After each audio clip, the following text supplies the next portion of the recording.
suci, Kau saja yang layak, Kau layak terima glory. Yesus, Kau Tuhan,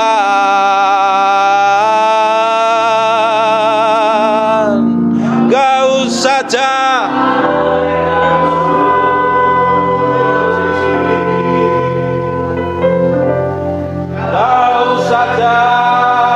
yang layak, Kau layak terima glory. Yesus, Kau Tuhan, dipenuhi kemuliaan, dipenuhi kemuliaan, dipenuhi pujian. Kami berikan padamu Tuhan korban pujian. Kau saja, Kau saja. We praise you, we adore you, we love you, we love you.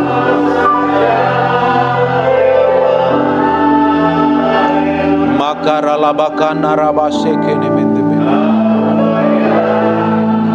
Terima glory. Yesus, Kau Tuhan. Terima kasih Tuhan. Terima kasih Tuhan. Terima kasih Tuhan. Kau ku sembah, Kau ku sembah. Sembah dengan segenap hatimu.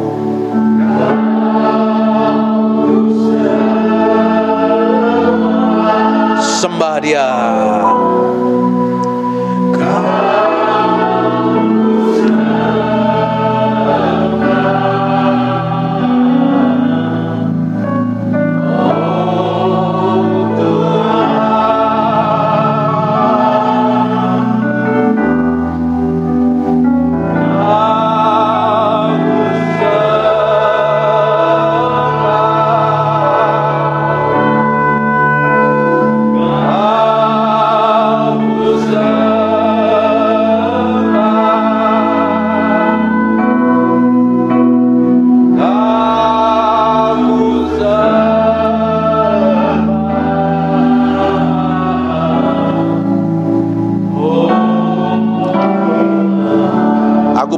Tuhan, hadirat-Mu turun dalam ruangan ini Tuhan.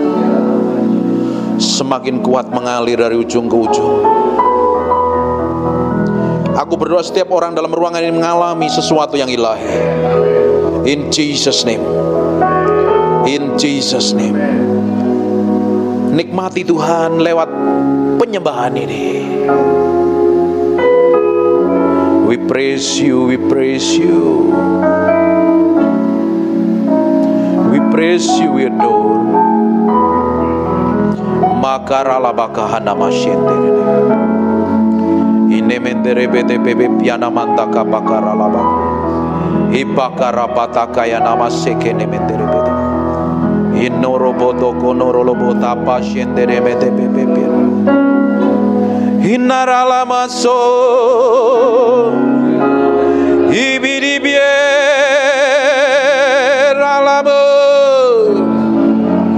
Sinanamu, angkat suaramu sembah Dia. Ini miana more, ibidi bipiamu, sembah Dia. Hinamu, ibidi biar.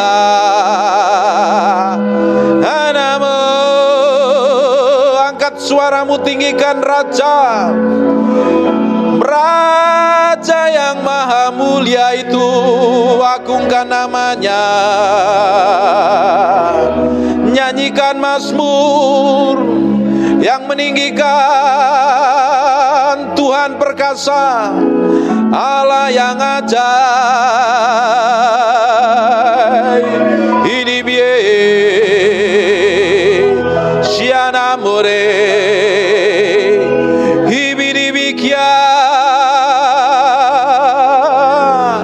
ini biamo siana mo imamore nama takarala moso.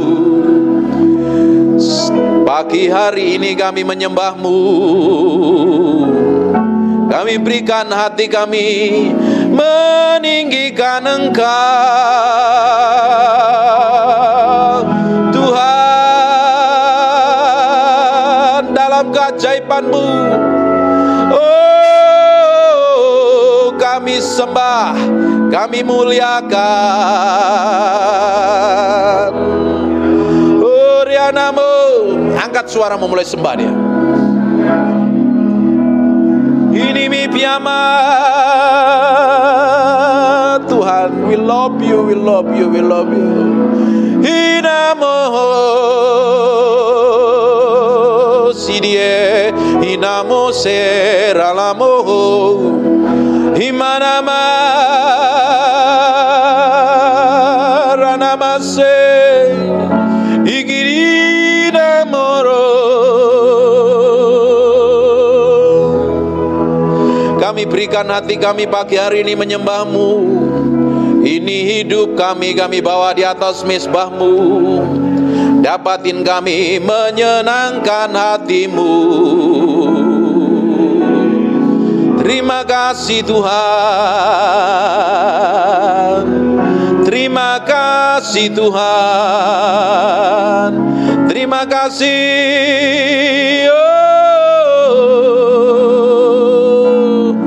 We love you, we praise you, we adore you. Pagi hari ini kami mau menikmati kuasa kehadiran-Mu, kami mau menikmati urapan-Mu, kami mau tinggal diam di dalam bait-Mu Tuhan, Tuhan. Oh Tuhan, ya Tuhan, Engkau ditinggikan di tempat ini, Engkau dimuliakan di tempat ini. Oh Jesus, oh Raja Maha Mulia, terima kasih, terima kasih, terima kasih. Terima kasih Tuhan. Kami kembalikan semua hormat, pujian, pengagungan buat Raja kami yang mulia. Dalam nama Yesus, semua yang percaya katakan amin. Silakan duduk. Haleluya, haleluya. Kalau kita biasa nyembah di rumah, kita di gereja bisa nyembah. Tapi kalau kita nggak biasa nyembah di rumah, di gerejanya plonga-plongo. Banyak orang Kristen plonga-plongo di gereja, nggak ngerti apa-apa. Dan ketika dihadapi masalah, kacau hidupnya, berantakan, ngawur hidupnya, nggak bisa mencerminkan kemuliaan Tuhan. Harusnya kekristenan kita tambah hari tambah bertumbuh menjadi serupa segambar dengan Kristus. Otoritas, kuasa, pengurapan, hikmat, pengetahuanmu harus bertambah, semakin hari semakin diubahkan menjadi serupa segambar dengan Tuhan. Orang Kristen yang didapati seperti ini loh, powerful sekali. Ngadepin masalah, tekanan, himpitan, persoalan, nggak terlalu pusing, karena fokusnya Yesus yang harus ditinggikan. Dia lupa dengan dirinya sendiri, karena dia menang terhadap dirinya sendiri. Dia sudah terbiasa pikul salib, sangkal diri, mati daging. Kalau tidak, kekristenan kita palsu. Kita bisa kelihatan rohani di gereja, pada aslinya praktek di rumah nggak bisa mencerminkan kemuliaan Tuhan.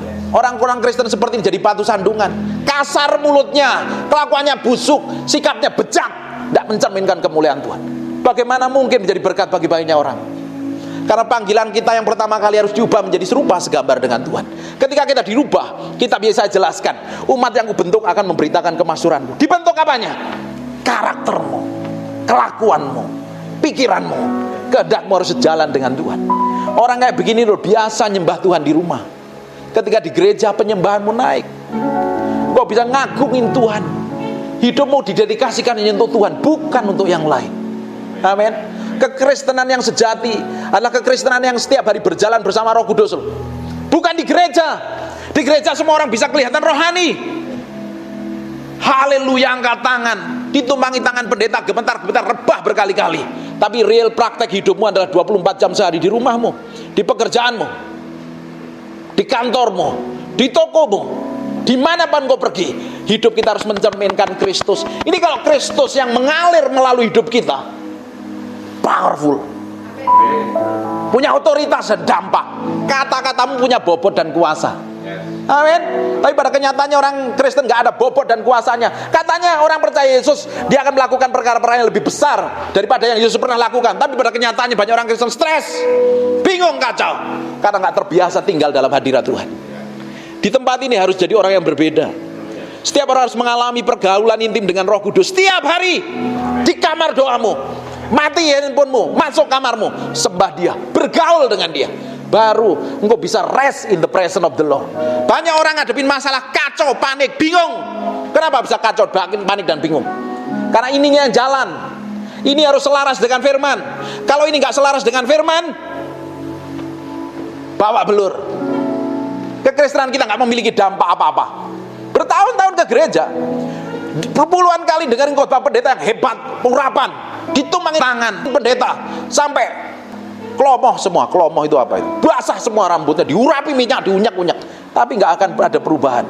Tapi ketika kita mulai ambil keputusan untuk mencintai Tuhan lebih dari apapun, katakan mencintai. Tahu nggak mencintai itu apa? Belajar memberi yang terbaik untuk orang yang kita kasih dan cintai. Suami tahu itu. Di sini banyak pasangan kan? Bagaimana mencintai pasangan kita? Kita coba berusaha yang terbaik, kita berikan yang terbaik untuk pasangan hidup kita. Kita coba ngomong yang manis, kita perlakukan dia yang terbaik untuk pasangan hidup kita. Itu orang mencintai. Tapi banyak orang ngomong mencintai, tapi praktek hidupnya kan mencintai Tuhan. Orang yang mengasihi aku melakukan kehendakku loh, kata firman loh. Bener real memberikan waktu sama Tuhan. Dalam satu hari ada 24 jam. Bener kita selama 24 jam kita lebih banyak waktu kita untuk Tuhan. Atau kita coba mikirin yang lain, atau kita habiskan di media sosial, main handphone, melakukan hal yang gak terlalu penting. Hari ini kita harus dedikasikan, kita harus komitmen nih, hati ini untuk Tuhan. Katakan untuk Tuhan. Komitmen hidupmu sama Tuhan. Pengen berbeda kan, pengen berubah kan, pengen diurapi Tuhan. Dengerin baik-baik, Tuhan lebih rindu kita dipakai daripada kerinduan kita sendiri. Kalau belum sarapan gak akan ngerti ini, agak berat ini. Dengerin baik-baik, saya ulang lagi. Kerinduan Tuhan memakai kita lebih dari sekedar kerinduan kita dipakai Tuhan. Tuhan pingin hidup kita memiliki dampak, otoritas dan kuasa. Tuhan pingin hidup kita diberkati, bukan hanya sekedar diberkati, jadi berkat buat orang lain. Dan itu dibutuhkan komitmen dengan Tuhan. Orang yang hidupnya komitmen dengan Tuhan, dia beri hatinya untuk Tuhan. Makanya lebih banyak diam dalam hadirat Tuhan. Real kita bisa berdiam dalam hadirat Tuhan. Ketahuan kekristenan kita itu aslinya seperti apa di hadapan Tuhan. Ketika kita menghadapi masalah persoalan, reaksi pertama kali yang keluar itu seperti apa? Itu membuktikan kita sebenarnya seperti apa dia. Teriak, histeris, panik, kacau, simple. Kalau bapak ibu pusing, baru kena hujan, ngapain? Cari Panadol atau Tuhan? Cari Panadol atau Tuhan? Kan kita biasa kan? Pikiran kita udah dilatih begitu rupa. Kalau kita punya masalah, punya persoalan, kita harus melakukan untuk menyelesaikannya. Berapa banyak seperti itu? Daging kita berusaha, aku harus lakukan sesuatu untuk mendapatkan sesuatu. Kita dilatih seperti itu kan? Beda loh dengan Daud. Daud ketika menghadapi tekanan himpitan, khotbah saya tadi pagi itu di Baal Perasim, waktu dia tertekan, dia cari Tuhan dulu. Di Ziklag, Daud menghadapi tekanan, dia memutuskan untuk cari Tuhan, dengar suara Tuhan. Tapi kita ngapain? Bener real, kita melakukan segala sesuatu, kita izin Tuhan dulu. Tanda tanya besar. Kita harus izinkan Tuhan mengontrol dan mengendalikan hidup kita sepenuhnya. Kunci orang mau sukses dan berhasil, apa saja yang dikerjakan tangan Bapak Ibu ini dibikin sukses dan berhasil. Simple, dengar suara Tuhan, lakukan, pasti sukses dan berhasil. Yang jadi masalahnya kan kita nggak mau dengar suara Tuhan. Kita lebih dengar suara orang lain. Kita lebih dengar suara hati kita sendiri. Hari ini meski belajar dengar suara Tuhan, lakukan. Apalagi di hari ini, media sosial sekarang dibombardir dengan tahun-tahun ke depan, tahun-tahun yang pusing, tahun-tahun penuh kekacauan, tahun-tahun katanya penuh kegelapan. Dengerin baik-baik hari ini. Tahun depan engkau akan dipromosi Tuhan. Tahun depan engkau akan diberkati powerful dan dahsyat. Amin. Dimulai hari ini. Kita nih kok Tuhan, gak perlu khawatir, gak perlu stres, gak perlu panik. Kenapa kok bisa kita panik, stres dan bingung? Karena kita gak ngalami Tuhan secara pribadi. Kita gak kenal Tuhan, siapa yang kita sembah dan kita layani. Kita lebih banyak dengerin perkataan orang loh. Kita lebih dengerin banyak nasihat orang yang bukan sesuai dengan kebenaran firman Tuhan. Apalagi sekarang free media sosial di mana-mana. Banyak orang ngomong, kasih narasi dan sebagainya. Tetapi ini harus sejalan dengan firman dulu. Pengen sukses dan berhasil, di sejalan dengan firman ini. Diselaraskan setiap hari. Kalau tidak, hidupmu dari tahun ke tahun akan tetap sama. Nggak akan ada perubahan. Saya percaya setiap orang yang ikut Tuhan alami breakthrough dan terobosan setiap hari. Karena Tuhan mau kan, kita akan naik dan tidak akan pernah turun. Kita akan diberkati. Kita akan dibawa ke dalam level yang berbeda setiap hari. Dan itu dibutuhkan komitmen kita jalan sama Tuhan. Hidup kita hari ini perlu jalan komitmen dengan Tuhan. Bukan mainan kekristenan kita ini. Kekristenan bukan datang ke gereja terus dengerin khotbah terus pulang cibot cari makanan di bawah, iga penyet, bakmi, bakso. Bukan seperti itu. Kita setiap hari berjalan bersama Roh Kudus. Setiap hari berjalan bersama Roh Kudus, setiap hari berjalan bersama Roh Kudus. Ngalami kemenangan, ngalami breakthrough, ngalami terobosan. Waktu menghadapi tekanan, himpitan, persoalan, fokus sama Tuhan. Dan kamu datang ibadah hari Minggu, celebration, rayakan, bisa nyembah Tuhan, kasih korban yang terbaik buat Tuhan. Makanya namanya ibadah raya, celebration, perayaan kemenangan dari Senin sampai Sabtu. Minggunya kita rayakan di gereja. Dan orang-orang bisa melihat begitu powerful dan orang-orang dunia bisa melihat, ini orang kok beda, kenapa ini? Harusnya mereka belajar sama kita. Amin. Kalau Bapak Ibu dengerin baik-baik, Allah pencipta langit dan bumi yang begitu powerful dan dahsyat itu, Roh Allah yang melayang-layang, Roh Allah yang ikut penciptaan di dalam Kejadian pasal pertama itu sekarang tinggal di dalam diri kita. Harusnya kita powerful dan dahsyat kan? Kita Bionis jelaskan, dia akan menyertai kamu dan dia akan tinggal di dalam kamu. Powerful nggak harusnya? Bener apa nggak? Hidupmu harusnya powerful apa nggak? Ini khotbah pagi-pagi dikasih sarapan yang keras ini supaya powerful. Tahu nggak kenapa? Powerful.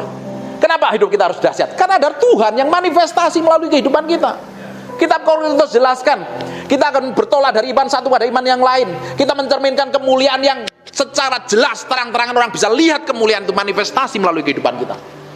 Harusnya kekristenan itu powerful, dahsyat, punya otoritas, punya pengaruh, nggak memble, nggak gampang kepahitan, nggak gampang tersinggung. Dengerin yang di sini, gampang tersinggung.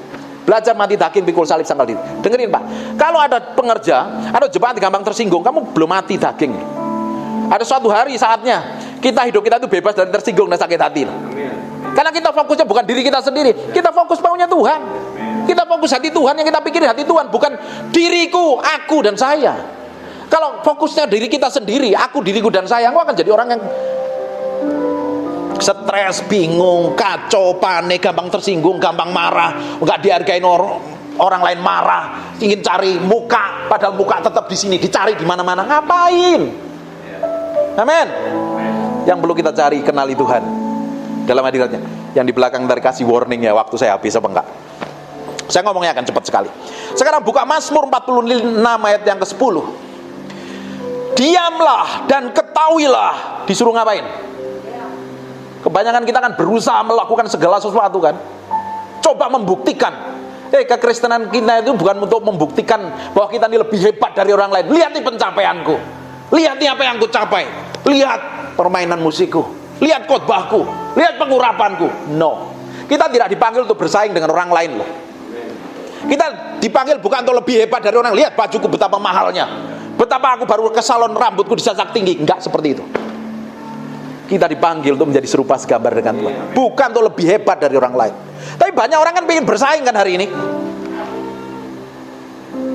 Kita akan bisa menaklukkan diri kita ini sepenuhnya di hadapan Tuhan kalau kita belajar diam dalam hadirat.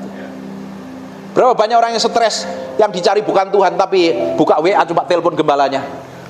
Ayo, berapa banyak di sini? Mana mukanya nih? Wah, ini mukanya orang powerful semua di sini. Wah, nggak ada yang konseling nih.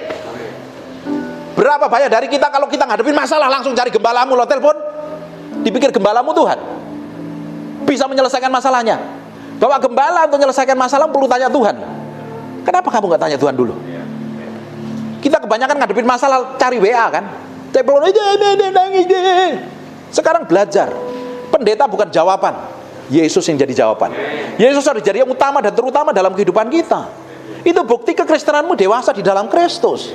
Banyak orang ingin membuktikan dirinya. Ini loh aku semuanya yang ku capai, yang ku miliki semuanya nih. Lihat aku, supaya orang fokusnya kepada kita. Bukan, kita fokusnya kepada Tuhan. Makanya kita harus belajar diam dalam hadirat Tuhan. Kalau enggak, kita bisa melayani kayak apapun juga hanya daging ujungnya. Kekristenan kita akan daging. Dan daging ini bisa matinya kalau kita belajar diam di dalam hadirat Tuhan. Ingat nggak kata diam? Perhatikan sini. Diamlah dan ketahuilah. Kata diam di sini. Seperti kita lagi ngantri ke dokter gigi beberapa hari lalu, saya dokter gigi. Saya ini takut jarum. Badan boleh gede tapi takut jarum. Istri saya malu-maluin itu, kata, badan gede takut jarum, kata. Enggak apa-apa. Dicek sama dokter gigi, semua gigi saya sehat. Ternyata hanya sensitif aja. Diam, saya ngantri dari jam 3 sampai jam 7. Diam ya diam aja, menunggu. Waktu kita berdoa kebanyakan cerewetkan sama Tuhan. Tuhan berkatin aku, suamiku, istriku, anakku, nenek moyangku, perusahaanku, mobilku, berkati semuanya. Fokusnya pada aku, diriku dan saya. Tuhan bukan menjadi Tuhan yang utama dan terutama, tapi diri kita yang jadi yang terutama. Terus bagaimana kita bisa menyenangkan hati Tuhan? Diam dan ketahuilah bahwa akulah Allah yang ditinggikan di antara bangsa-bangsa, yang ditinggikan di bumi. Sekarang kita buka di kitab Pengkhotbah 5 ayat 1 dan 3. Kita tuh disuruh diam tuh susah loh. Sekarang di mana-mana hari ini dipasang sound system, suara mau di airport, di terminal, di mana-mana sound system, betul kan? Tanpa sadar kita nggak bisa fokus sama Tuhan. Orang disuruh diam. Di Mazmur 91 dijelaskan kan. Orang yang duduk dalam lindungan yang maha tinggi itu udah dihafalkan di Pak Niko, dihafalkan di tahun lalu, dihafalkan full kan, setahun kan, suruh perkatakan firman itu terus-terusan kan. Duduk diam dalam naungan yang maha, diam loh, nggak ngomong apa-apa loh. Tetapi hari ini setan selalu mengganggu manusia dengan kebisingan dan keramaian. Bahkan kita itu merasa penting buat diri kita sendiri. Dikit-dikit lihat handphone, siapa tahu dapat proyek. Lihat siapa tidak membutuhkan ini, benar nggak? Dikit-dikit lihat handphone, lihat WA kan? Karena kita merasa diri kita sendiri penting kan. Suruh doa pun susah, karena merasa diri kita waktu kita tuh nggak ada untuk doa. Bohong dan palsu kekristenan. Kalau kita nggak mau beri waktu sama Tuhan, kekristenan kita itu bohong, nipu Tuhan. Kamu merasa sibuk buat dirimu sendiri, padahal Tuhan tidak pernah sibuk dengan dirimu. Tuhan selalu meluangkan waktu sama kita. Betul apa enggak? Bayangin kalau Tuhan terlalu sibuk dengan dirinya nggak peduli dengan kita, habis kita. Jadi apa kita? Tapi kita yang butuh Tuhan saja, kita ini tanpa Tuhan nggak bisa melakukan apa-apa, Bapak Ibu. Tanpa engkau nempel sama Tuhan, engkau nggak akan punya apa-apa, nggak bisa ngelakuin apa-apa. Ingat nggak di kitab Yohanes, sekarang harus nempel sama pokoknya. Kalau kita nggak nempel sama Tuhan, lu nempel sama Tuhan tuh ngapain? Datang ibadah 2 jam seperti ini. Ibadah yang kayak apa sih sebenarnya? Kita datang ibadah seperti ini. Bukankah kita harus setiap hari bergaul dengan Tuhan setiap hari? Hati kita dulu connect sama Tuhan. Bener nggak? Real connect nggak? Kan kebanyakan kita sering ngeblank kan? Tiba-tiba nggak mikirin apa-apa. Tapi kita kan harus latih ini. Pikiran, kemauan, kehendak kita harus fokusnya sama Tuhan. Kalau enggak, hidup kita nggak akan punya apa-apa, nggak punya otoritas, nggak punya kuasa loh. Kristen berbuat baik, tapi average rata-rata. Hasilnya nggak ada, dampaknya nggak ada. Ingat nggak, semua tokoh di dalam Alkitab, dari kitab Kejadian sampai kitab Wahyu, orang yang muncul di permukaan adalah orang yang melakukan lebih di atas rata-rata. Dia membangun hubungan intim dengan Tuhan. Kenapa Daud terkenal sampai hari ini? Hatinya tuh nempel sama Tuhan. Dia pernah bikin kesalahan, dia melakukan hal yang fatal di hadapan Tuhan. Dia tetap cepat sadar dan bertobat. Tidak heran di promosi Tuhan kita di perjanjian baru. Jadi orang yang berkenan di hadapannya, Tuhan, the man after my own heart. Daniel, kurang apa Daniel? Dia luangkan waktu lebih banyak sama Tuhan. Makanya tidak heran dia muncul, dipakai oleh orang yang gak kenal Tuhan untuk menafsirkan mimpinya. Lah kita mau dipakai seperti apa? Real hidupmu pengen dipakai Tuhan? Pengen gak suatu hari pemerintahan panggil kita? Karena kita memiliki hikmat kebijaksanaan. Orang dunia butuh kita. Kita memiliki hikmat pengertian dan pengetahuan. Itu dimulainya kalau kita mau diam dalam hadirat Tuhan, tinggal dalam hadiratnya. Doa bukan sekedar minta, mohon, kebutuhan kita dicukupin, tapi engkau bergaul intim dengan Tuhan. Tanpa pergaulan intim dengan Tuhan, kekristenanmu no power. Katakan amin. Diberkati? Katakan aha. Ya wis, gak apa-apa. Pengkhotbah 5 ayat 1 sampai 3. Jagalah langkahmu kalau engkau berjalan ke rumah Allah, menghampiri untuk mendengar. Katakan menghampiri untuk mendengar. Adalah lebih baik daripada mempersembahkan korban. Kita datang kepada Tuhan ngapain? Kebanyakan ada persoalan, ada masalah, baru datang kepada Tuhan. Atau kita benar-benar pingin kenal Tuhan? Siapa yang pingin ngalami Tuhan dan kenal Tuhan secara pribadi? Gak ada. Halo, pingin kenal Tuhan secara pribadi, ngalami Tuhan gak? Pingin real Tuhan manifestasi dalam hidupmu gak? Tadi saya di parkiran tuh ngobrol-ngobrol. Yang kita butuhkan adalah His manifested presence. Hadirat Tuhan yang dimanifestasikan. Omnipresent itu Allah di mana-mana. Allah yang ada di mana-mana itu tidak melakukan apa-apa. Seringkali. Bukankah Allah di diskotik? Allah di kafe? Apakah orang kafe bertobat? Tetapi His manifested presence, hadirat Allah yang dimanifestasikan, itu membuat Saulus matanya buta ketemu Yesus, diubah menjadi Paulus. Itu yang membuat Petrus berbeda, karena disertai Tuhan. Manifestasinya begitu berkuasa. Yang kita butuhkan hadirat Tuhan yang dimanifestasikan setiap hari berjalan bersama kita. Des Tuhan yang manifestasi itu akan membuat hidupmu berbeda. Dampakmu berbeda, pelayananmu berbeda, khotbahmu berbeda, permainan musikmu berbeda, bisnismu berbeda, usahamu berbeda. Dimulai belajar, dedikasikan waktumu sama Tuhan. Bangun keintiman. Tanpa engkau bangun keintiman dengan Tuhan, hidupmu akan kacau. Nyatanya semua keputusan yang kita ambil, yang ngawur, yang tidak sekehendak Tuhan, ujungnya babak belur kan? Apapun itu. Coba kita flashback ke belakang. Bapak Ibu pernah ngambil keputusan apa? Yang keputusan itu ujungnya bikin kacau, karena kita tanpa izin Tuhan. Kita jalanin aja karena kita merasa punya pengalaman, karena kita merasa punya pengetahuan, kita lakukan. Ternyata Tuhan berbeda. Di Baal Perasim, dia minta sama Tuhan, tanya Tuhan dahulu. Itu khotbah saya tadi pagi, dengerin di YouTube. Karena petunjuk Tuhan berbeda-beda. Setiap orang berbeda-beda. Cara Tuhan berbeda-beda. Bukankah kasih setia Tuhan itu selalu baru setiap hari? Waktunya 5 menit lagi loh. Wes, powerful. Terintimidasi dengan waktu. Tapi no problem. Kita kasih setia Tuhan itu selalu baru setiap hari. Dan kita harus tahu ritme dan cara kerja Tuhan dalam hidup kita. Kalau engkau ngadepin persoalan hidup, kekacauan, kekhawatiran, bingung, stres, panik, jangan coba menyelesaikannya dengan kemampuan dan kekuatanmu, tapi belajar Tuhan mau apa dalam hidupku. Coba belajar, beri waktumu sama Tuhan, beri waktumu sama Tuhan. Mati handphone, masuk pintu kamarmu, kunci, anak-anak biar nggak ganggu, istri nggak ganggu, suami nggak ganggu. Fokus sama Tuhan. Setiap hari lakukan dengan komitmen, karena kita mencintai Tuhan setiap hari. Dan ujung hidupmu 2 tahun ke depan, tempat ini akan penuh dengan orang-orang yang hidup akan memberi dampak dan otoritas. Tapi kalau engkau hari ini bisa melakukan biasa terus, gak akan ada apa-apa. Di tahun ke depan juga gak akan ada apa-apa. Lakukan yang lebih di atas rata-rata. Orang dunia itu punya prinsip, bro. Tahu kata insane atau gila? Itu Inggris saya itu from Tegal, from Jawa. Jadi medok kayak gitulah. Kata orang insane atau gila adalah orang yang pingin hasil yang berbeda, tapi yang dilakukan sama terus. Gak akan ada breakthrough dan terobosan. Kau pingin diurapin Tuhan, Kau pengen dipakai Tuhan, bangun keintimanmu dengan Tuhan. Tanpa kau membangun keintiman, beri waktumu sepenuhnya sama Tuhan, nggak akan ada terjadi apa-apa. Tidak akan pernah terjadi apa-apa. Saya orang yang dari pertama kali saya kenal Tuhan, dari tahun 97 saya udah terjun dalam pelayanan. Saya lebih banyak waktu saya tinggal di dalam hadirat Tuhan daripada pelayanan. Kalau disuruh khotbah sama nyembah, saya lebih senang nyembah. Lebih enak. Enakan nyembah.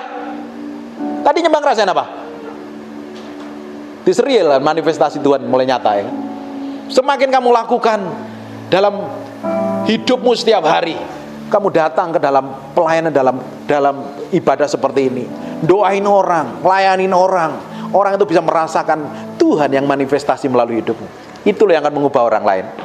Tidak heran kalau orang setia seperti ini akan dipercayakan hal besar. Tapi hari ini nggak dipercayakan apa-apa, bertahun-tahun jadi orang Kristen nggak kemana-mana, nggak jadi apa-apa. Tanya sama Tuhan, apa yang harus aku rubah hari ini? Kalau ada keputusan aku bertobat. Bayangkan, kalau kita setiap hari berjalan di dalam hadirat Tuhan, rest in the presence of the Lord, kita beri waktu kita untuk tinggal dalam hadirat Tuhan. Kira-kira kamu sempat melakukan dosa nggak? Hah? Kita tuh melakukan dosa karena kita lebih banyak waktu kita untuk mikirin hal duniawi yang tidak kehendak Tuhan. Tapi kalau kita setiap hari bangun keintiman dengan Tuhan, bangun keintimanmu dengan Tuhan setiap hari di kamar doamu, kamu mau melakukan dosa, tiba-tiba Roh Kudus templak, bus. Pernah ngerasain itu? Ada rasa yang gak enak yang di dalam hati? Pernah ngerasain itu gak? Dan tiba-tiba, kok gak enak, kenapa ini? Kok saya gak sejahtera ini? Apa ini yang membuat saya gak enak? Nah, kalau itu kita latih, lama-lama kita memiliki kepekaan yang tajam dengan Tuhan. Hidupmu melakukan apapun juga ada penyertaan Tuhan. Engkau gak sempat melakukan dosa dan engkau fokusnya sama Tuhan untuk nyenangin hati Tuhan. Untuk nyenangin hati Tuhan saja. Pernah gak kita waktu baru ngobrol-ngobrol sama temen di kafe lah, di Starbucks atau dimanapun juga lah, tiba-tiba kita pulang rasa gak enak, terus Roh Kudus templan, kamu tadi ngomong apa? Kamu menyombongkan diri, kamu membanggakan diri. Ingat gak? Pernah ngalami kayak gitu gak? Kalau itu kita latih terus setiap hari, tambah kita diberikan kepekaan yang tajam sekali, tiba-tiba kita akan menjadi orang yang berjalan seperti yang Tuhan mau. Kita gak peduli dengan apa kata orang, kita gak peduli dengan masalah dan persoalan kita, karena kita tahu Tuhan yang akan menyertai kita, Tuhan yang akan berjalan bersama kita, Tuhan yang akan membuat kita naik terus, berkemenangan. Banyak orang Kristen ya, ini saya beberapa hari ini ngonselingin, pemain musik, pelayanan khotbah, hidupnya najis, kotor, berzina, kumpul kebo, punya simpanan dan lain sebagainya. Saya pikir gak habis pikir ini. Kita tuh bisa pelayanan, tapi hati kita gak bisa melayani sungguh-sungguh sama Tuhan. Tapi kalau kita bisa melayani Tuhan di kamar doamu, kamu bisa pelayanan di mimbar, pasti punya dampak dan urapan yang berbeda. Tapi kalau kita hanya sekedar pelayanan untuk dilihat gembala, karena saya orang Kristen, saya punya skill, saya melayani, tapi kamu gak melayani Tuhan secara pribadi di kamar doamu, gak ada dampak dan otoritasnya. Nothing. Tuhan gak akan dapatin hidupmu berkenan di hadapan Tuhan. Yang kita kejar hari ini kan perkenanan Tuhan. Apa saja yang Bapak Ibu kerjakan berkenan di hadapan Tuhan dan menyenangkan hati Tuhan. Dan kita dapat favor, kemurahan dari Tuhan, dari Tuhan. Amin. Baru engkau enjoy, berkemenangan dalam segala hal. Orang boleh 2023, 2024 kacau, tapi saya mau berjalan bersama Tuhan aja. Karena aku kenal Tuhan yang aku layani siang dan malam. Aku tahu Allah yang ku sembah itu tidak akan pernah membawaku kepada kehancuran. Amin. Gak perlu khawatir, gak perlu stres, gak perlu panik, gak perlu bingung. Karena masa depanmu di tangan Tuhan kok. Ngapain kita panik, stres, bingung dengan kata orang? Hidup kita gak ditentukan oleh kata orang. Hidup kita ditentukan oleh kebenaran firman Tuhan. Makanya ini perlu diisi firman, ini perlu diselaraskan dengan firman. Di Filipi 4 ayat 8. Jadi saudara pikirkanlah yang baik, sedap didengar, patut dipuji, sebut bajikan. Itu harus kita pikirkan setiap hari, supaya hati kita itu lurus jalan sama Tuhan. Sehingga tindakan kita itu langkah demi langkah itu berkenan di hadapan Tuhan. Kita berjalan seritme dengan Tuhan. I exalt Thee. Hidup kita hanya nyembah Tuhan, gak ada yang lain. Kita hanya mau menyenangkan Tuhan, bukan yang lain. Kita tadi ngomong, banyak hamba Tuhan motivasinya uang. Kita mau belajar, beri hati kita sepenuhnya untuk melayani Tuhan, menyenangkan hati Tuhan, bukan untuk kepentingan kita sendiri, bukan untuk yang lain, bukan untuk dilihat orang. Mau dilihat orang, mau gak dilihat orang, bangun hubunganmu dengan Tuhan. Lakukan segala sesuatu seperti untuk menyenangkan Tuhan, seperti mati untuk Tuhan. Nggak peduli orang ngomong apa, jalan terus aja sama Tuhan. Kesetiaanmu akan dilihat Tuhan. Suatu hari apa yang kita lakukan diam-diam di kamar doa kita akan di broadcast Tuhan di depan umum. Artinya ada promosi dan peninggian dari Tuhan. Amin. Kamu melakukan hal jahat pun diam-diam dan gembalamu nggak tahu, istrimu nggak tahu, suamimu nggak tahu kamu melakukan kejahatan. Suatu hari juga muncul di permukaan umum. Karena perbuatan baik dan perbuatan jahat suatu hari akan dipromosi. Tergantung kamu melakukan apa. Hari ini hidup kita harus kita dedikasikan untuk Tuhan. Banyak ayatnya sebenarnya, tapi nggak selesai. Amin. Kita mau beri waktu kita sepenuhnya untuk Tuhan. Belajar, jangan pakai kekuatanmu sendiri. Satu ayat ya, Yeremia 17 ayat 5. Beginilah firman Tuhan, terkutuklah orang yang mengandalkan manusia, yang mengandalkan kekuatannya sendiri dan hatinya menjauh daripada Tuhan. Kalau kita nggak dekat sama Tuhan, kalau kita nggak membangun keintiman dengan Tuhan, kita coba melakukan segala sesuatu dengan kekuatan kita loh. Kita main musik pun, kita pakai skill kita loh. Dan kita pikir bagus sih bagus. Tapi belum tentu berkenan di hadapan Tuhan. Belum tentu mengalirkan pengurapan yang powerful dan dahsyat. Kita melakukan aktivitas apapun, bisnis, usaha, pekerjaan apa, terutama pelayanan. Kita mau pakai kekuatan Tuhan. Kita mau dedikasikan hati kita sepenuhnya untuk Tuhan. Dan Tuhan dapatin kita menjadi orang yang menyenangkan hatinya. Amin. Bangkit berdiri sama-sama.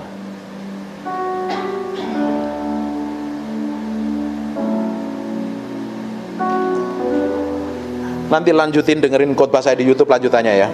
Karena di sini waktunya mepet. Tutup mata. Kau ku sembah,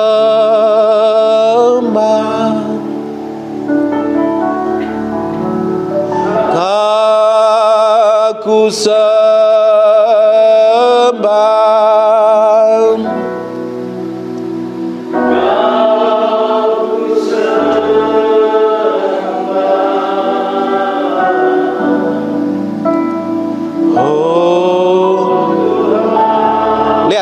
lihat saya sebentar, dengerin baik-baik.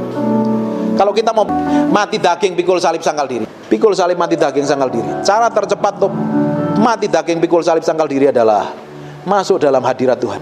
Waktu kita setiap hari mati daging, pikul salib, sangkal diri, dan kita masuk dalam hadirat Tuhan, perlahan-lahan hidupmu akan berubah. Berubah, katakan berubah. Berubah sepenuhnya. Semakin hari semakin diubahkan menjadi serupa segambar dengan Tuhan. Otoritasmu semakin bertambah, urapanmu bertambah, hikmatmu bertambah, pengertianmu bertambah, pengenalmu akan Tuhan semakin dibuat utuh, dan hidupmu akan menjadi dampak bagi banyak orang. Dalam keadaan apapun kau bisa relax dan enjoy, karena Tuhan yang kamu sembah real, kamu kenali dan kamu alami dalam hidupmu. Amin. Tutup matamu, disembah Dia.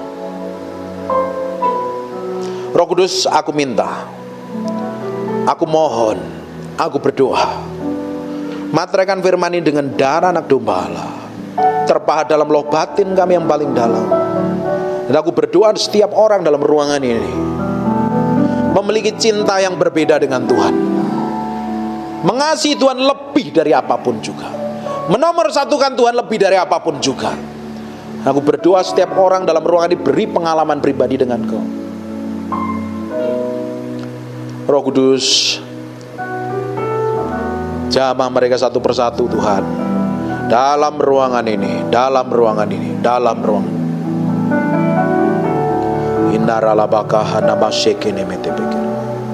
Aku berdoa Tuhan, ada orang-orang yang haus dan lapar dalam ruangan ini.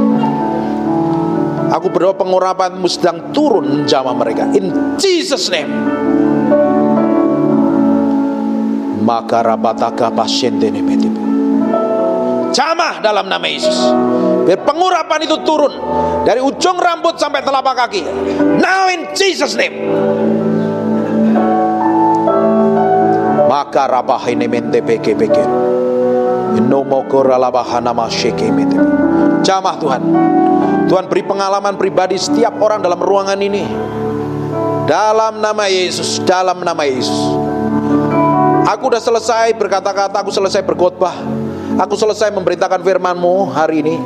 Tapi firman-Mu akan bekerja terus, menguasai hidup mereka, terngiang-ngiang sampai jadi firman, jadi praktek hidup, nempel dalam batin mereka. Dalam nama Yesus, dalam nama Yesus. Terima kasih Tuhan. Terima kasih Tuhan. Terima kasih Tuhan. Kami kembalikan segala hormat, pujian, pengagungan buat Raja kami yang mulia. Dalam nama Jesus, I just want to thank you.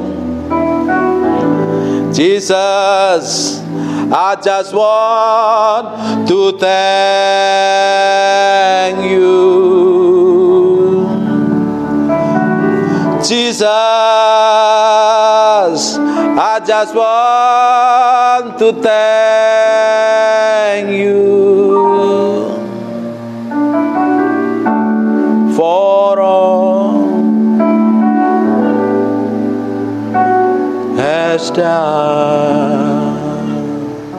Makasih ya Tuhan. Terima kasih ya Tuhan. Berkati tempat ini Tuhan, menjadi tempat penyembahan, tempat pemulihan. Kirim orang-orang yang haus dan lapar ke tempat ini Tuhan. Penuhi tempat ini dengan orang-orang yang haus dan lapar, dari barat, timur, utara, selatan Tuhan. Terima kasih buat siang hari ini.